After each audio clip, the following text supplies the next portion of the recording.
Yesterday, a state circuit court in Missouri granted a motion to force a Missouri Planned Parenthood chapter to turn over documents relating to gender transition interventions performed on minors. Now, you may remember that, as I discussed on Washington Watch last year, Missouri Attorney General Andrew Bailey launched an investigation into a Missouri chapter of Planned Parenthood regarding the organization's conducting gender procedures on children, minor children. Now, what will this court decision mean for the investigation moving forward? Joining me now to discuss this is the Attorney General of the state of Missouri, Andrew Bailey. General Bailey, welcome back to Washington Watch. Tony, thank you so much for having me on. Well, congratulations on this court decision, and I just want to say thank you for your doggedness on pursuing that which is lawless and harmful to children.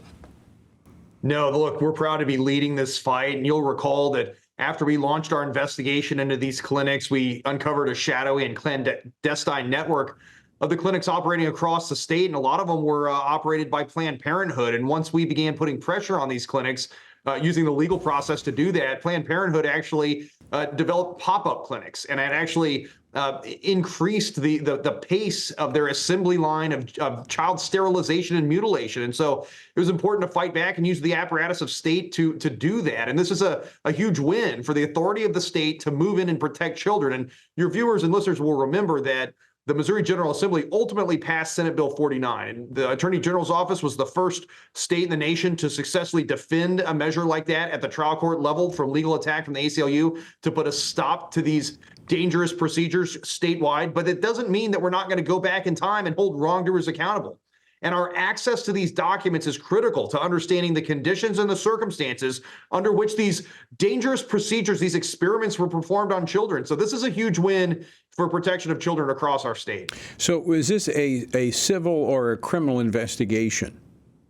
Well, it's both. I mean, at this point, we're obtaining documents and we will apply the facts, apply the law to the facts as they're presented to us. But getting the documents is the first step in understanding what went wrong here and ensuring that we have the proper systems in place to prevent it from ever happening again. But I'll tell you, we will use every tool at our disposal. The juvenile code, statutory prohibitions on child abuse and neglect, the criminal code, and certainly the civil code to hold wrongdoers accountable. Just because it's outlawed going forward doesn't mean we're going to let the purveyors of this pernicious experimentation go unpunished. So just so we're clear on this, Planned Parenthood, you're doing this investigation following up on violations of the law and the deceptive practices that were being employed, and they were just refusing to give you the information that you were asking for.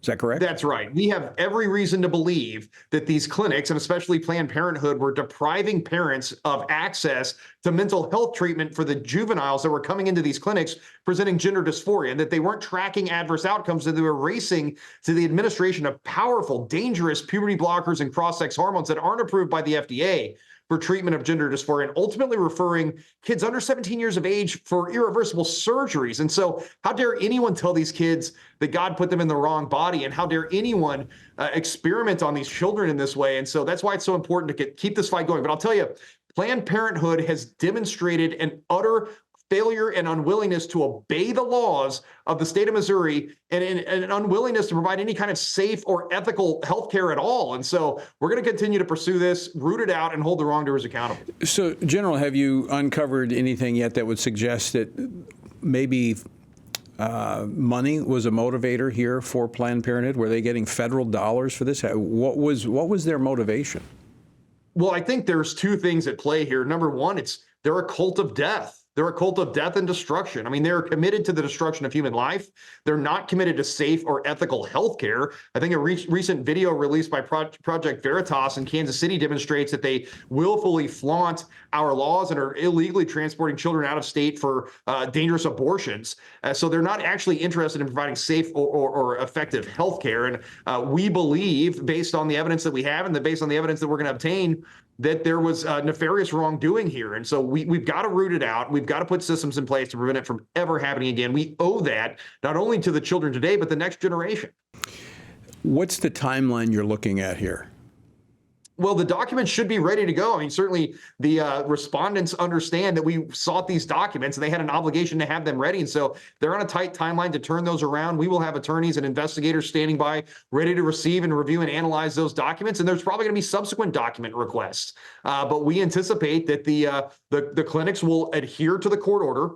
And we're back in court tomorrow in our request for documents from the clinic in St. Louis that has deprived us of access to documents based on federal interference from the Biden administration. And now the wind is in our sails. Now we have one court saying, look, the state is entitled to conduct this kind of investigation. And we anticipate we'll receive a similar ruling in the case against the clinic in St. Louis as well. Final question for you, General Bailey. These Planned Parenthood clinics are connected, independent but connected.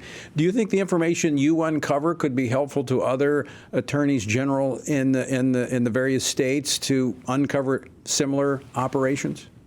Absolutely. At a minimum, we will uncover this wrongdoing and expose it for what it is. And again, encourage other states to take similar action to protect children and prevent these kinds of organizations from operating in the shadows and cloaking themselves in this faux morality of providing healthcare when it's not healthcare at all. Yeah.